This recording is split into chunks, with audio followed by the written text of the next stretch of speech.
ایک فقیر تھا ملنگ درویش، اس کی عادت یہ تھی کہ اپنے ڈیرے پہ آنے والوں کو کھلاتا، ان کو پلاتا، لیکن ان کو مالی آسودگیاں نہیں تھی۔ ہوتا یہ تھا کہ بعض اوقات لوگ آتے تو ادھار لے کر کے وہ لوگوں کو کھلا دیتا۔ یہ فقیروں کا مزاج ہے، تو جو بھی آتا اس کے ڈیرے سے کھاتا۔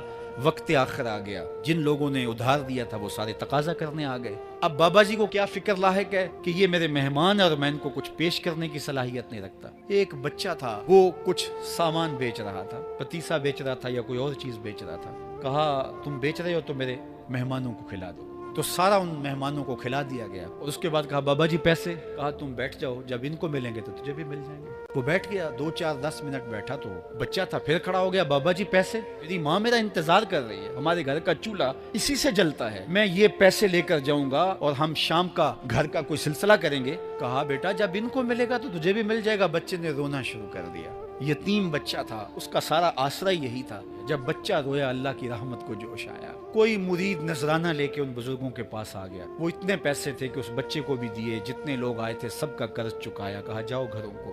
تو سب نے کہا بابا جی ہم صبح سے بیٹھے ہوئے تھے تو یہ نذرانہ دینے والا صبح سے نہیں آیا، تو اب کیسے آ گیا؟ کہا صبح سے تمہارے اندر کوئی رونے والا نہیں تھا، ایک رونے والا آیا تو باقیوں کا بھی کام بن گیا۔ بعض اوقات کسی ایک شخص کی وجہ سے باقیوں کی خطائیں بھی معاف ہوتی ہیں۔